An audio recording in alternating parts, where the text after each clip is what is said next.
7 kilometre মথাউৰি গাৰুখুন্দা চাংচুকী এলেকাত আমি বনাইছিলোঁ।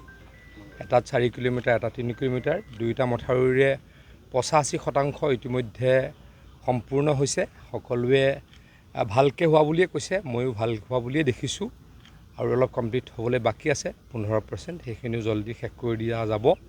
এই অঞ্চলৰ আচলতে মই আগতে বিধায়ক আছিলোঁ, গতিকে এই অঞ্চলৰ ৰাইজৰ প্ৰতি মোৰ সন্মান, শ্ৰদ্ধা, মৰম সদায় থাকিব।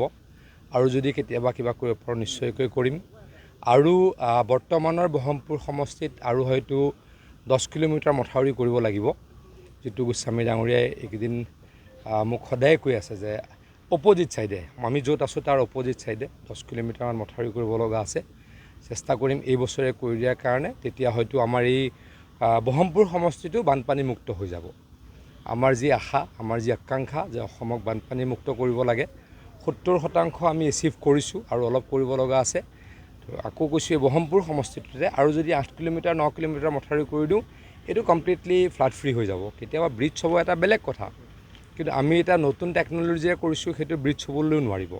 আপোনালোকে জানিব ইয়াতে তলত ডাঙৰ ডাঙৰ মেগা টিউব আছে, গতিকে সেইখিনিক পানীয়ে উটাই লৈ যাব নোৱাৰিব। গতিকে এই নতুন প্ৰক্ৰিয়াৰে গোটেই অসমত আমি কাম আৰম্ভ কৰিছোঁ। হিমন্ত বিশ্ব শৰ্মা ডাঙৰীয়াৰ নিৰ্দেশত এই কাম চলাই লৈছোঁ। হৈ গ'ল 85% হৈ গ'ল, বেছি দাম নাই, অলপ আৰু 10% মাটি দিব লগা আছে, টাৰ্ফিন লগাব লগা আছে, অলপ শ্লোপখিনি ঠিক কৰিব লগা আছে। বেছি কাম নাই, হৈ যাব।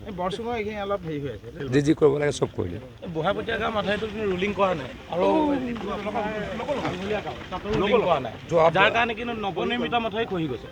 যোৱাবাৰ মই নাজানো যদি হৈছে নাই, মইতো তেনেকুৱা হ'ব নোৱাৰে।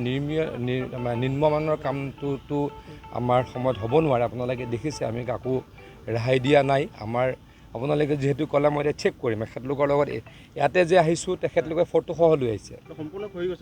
ক'ৰবাত হ'ব পাৰে কেতিয়াবা, কেতিয়াবা মাটিৰে হয়তো হ'ব পাৰে, কিন্তু মই এইটো কেতিয়াও কওঁ যে কোনোবাই নিম্নমানৰ কাম কৰি পলাব পাৰিব, সেইটো কেতিয়াও হ'ব নোৱাৰে।